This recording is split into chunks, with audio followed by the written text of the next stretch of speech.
I told him real men would fight for me. He said, I'm not a war worth fighting, and filed for divorce.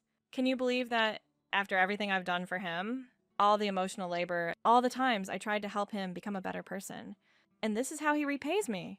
By abandoning me when I needed him most? Looking back now, I can see exactly when Jimmy started changing into this cold, emotionless robot. We'd been married 6 years, and honestly, things had been rough for a while. I mean, marriage is work, right?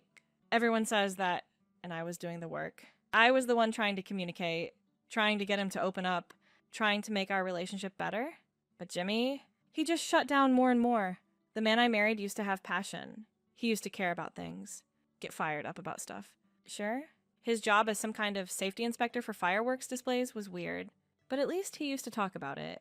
He'd come home with these crazy stories about drunk people doing stupid things around explosives.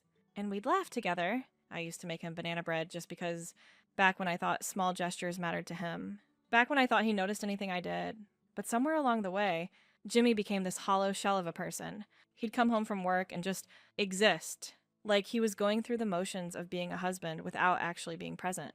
Do you know how exhausting it is to be married to someone who's physically there but emotionally checked out? It's like talking to a wall, except walls don't give you judgmental looks when you're trying to express your feelings. I tried everything to connect with him. I'd share my day, tell him about the interesting people I met at Pilates, ask him questions about his work. But he'd just grunt responses or give me these one-word answers like I was bothering him. So yeah, sometimes my voice would get a little sharp. Sometimes I'd get frustrated when he'd fold the towels wrong after I'd specifically shown him the right way multiple times. Is it really so much to ask for someone to pay attention to details that matter to you? And don't even get me started on how he'd dismiss my hobbies and interests. I'm naturally empathetic. I can read people's energy, understand what they're really feeling even when they're trying to hide it.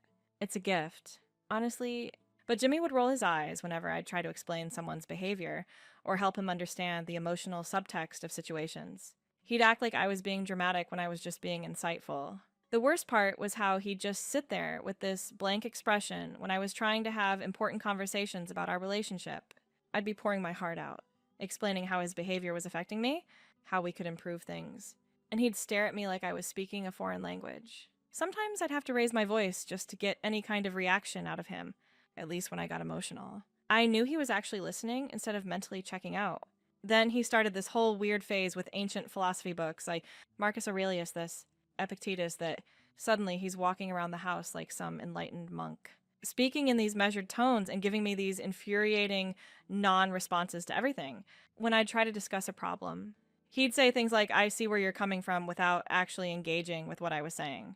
It was like talking to a customer service representative instead of my husband. I knew something was seriously wrong when he stopped reacting to anything. Normal couples fight, it's healthy, it means you're both invested in the relationship, but Jimmy started responding to everything with this creepy calm that made my skin crawl. I'd be upset about something legitimate, and he'd just nod and say he understood, then walk away. That's not understanding, that's dismissal. That's emotional abandonment.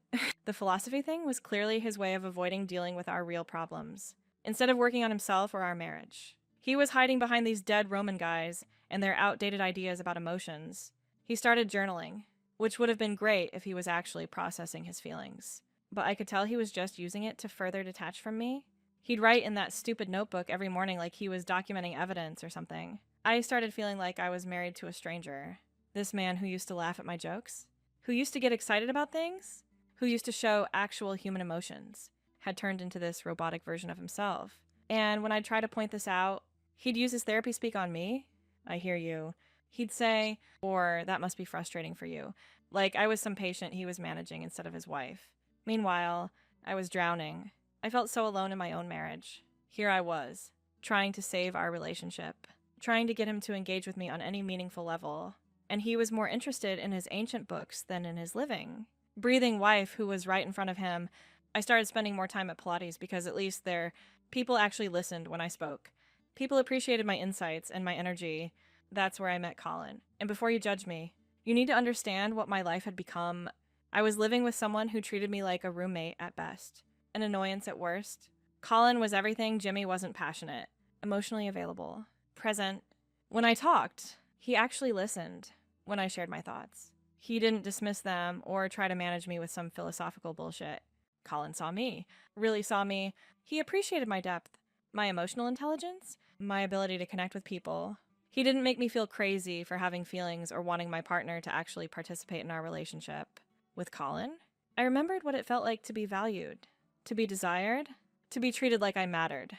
I'm not proud of how things developed, but I'm also not going to pretend I didn't deserve to feel appreciated. Jimmy had emotionally abandoned our marriage long before I found comfort elsewhere. He created the void that Colin filled. If Jimmy had been present, if he had been the husband I needed, none of this would have happened. The texting with Colin started innocently enough. We'd talk about class, about life, about dreams and goals. He made me laugh in a way I hadn't laughed in months. He'd send me little messages throughout the day that would make me smile, something Jimmy hadn't done in years. Yes, I told Colin he made me feel alive, because he did. When you've been emotionally starved for so long, genuine attention feels like sunlight. I was careful about it. I wasn't stupid. I knew Jimmy would overreact if he found out I was getting my emotional needs met by someone else. Even though he was the one who'd created the situation by being emotionally unavailable, I'd delete messages, be discreet about when I'd respond. I was protecting both of us from his inevitable dramatic reaction. But Jimmy, in his new creepy calm persona, had apparently turned into some kind of detective. He went through my phone, my Uber history, my private messages. The violation of my privacy was unbelievable. Instead of looking at his own behavior and asking why his wife might need to find connection elsewhere, he decided to spy on me like I was some kind of criminal. When he confronted me, I was actually relieved. Finally, I thought, we're going to have a real conversation. Finally, he's going to show some emotion about our marriage. I was prepared to explain everything, to help him understand how we'd gotten to this point, to work together on rebuilding what we'd lost. But no, he sat there making tea like we were discussing the weather. He highlighted text messages like he was preparing a legal case. When I tried to explain the emotional context, the loneliness that had driven me to seek connection elsewhere, he just nodded and said he'd be filing for divorce. Just like that. 6 years of marriage. And he's ready to throw it all away without even trying to fight for us. That's when I said it that real men would fight for their wives. Because they do. When you love someone, when you're committed to someone, you don't just give up at the first sign of trouble. You fight for your relationship. You try to understand what went wrong and how to fix it. You don't just coldly announce you're filing papers like you're canceling a subscription. And his response? You're not a war worth fighting. Can you imagine 6 years of marriage? And I'm not worth fighting for. The woman who supported him, who tried to help him grow, who put up with his emotional unavailability and his weird philosophical phase. I'm not worth the effort. That's when I knew I was dealing with someone who had completely lost touch with his humanity. The Jimmy I married would never have said something so cruel. That Jimmy had a heart, had feelings, cared about hurting people he loved. This new version was like a sociopath wearing my husband's face. I tried everything to reach the real Jimmy. I got dressed up, reminded him of better times, tried to reconnect physically and emotionally, but he responded to everything like a robot. Thanks for your input. He'd say, like I was some stranger making a suggestion instead of his wife trying to save their marriage. It was inhuman. When I called his parents, I thought maybe they could help him see reason. They'd always loved me, always thought I was good for Jimmy. His mother used to tell people how grounded and wise I was, how lucky Jimmy was to have found someone so emotionally intelligent. But Jimmy had gotten to them first with his version of events, painting me as some kind of villain while positioning himself as the long-suffering victim. His mother actually asked if I was okay, like I was the one with the problem. I tried to explain what Jimmy had become, how he'd turned into this emotionally dead person who stared at walls and spoke like a robot. But they believed his story about philosophy and self-improvement. They couldn't see that their son had lost his humanity in pursuit of some twisted idea of emotional control. Even his father, who I thought might understand the importance of fighting for your marriage, sided with Jimmy. When I explained that Jimmy had given up without even trying to work things out, his dad actually seemed proud of Jimmy's handling of the situation. Like destroying your marriage with cold indifference was something to celebrate. The divorce papers came so fast it made my head spin, while I was still trying to process what was happening to our marriage. Jimmy had already moved on to treating me like a legal obstacle to overcome.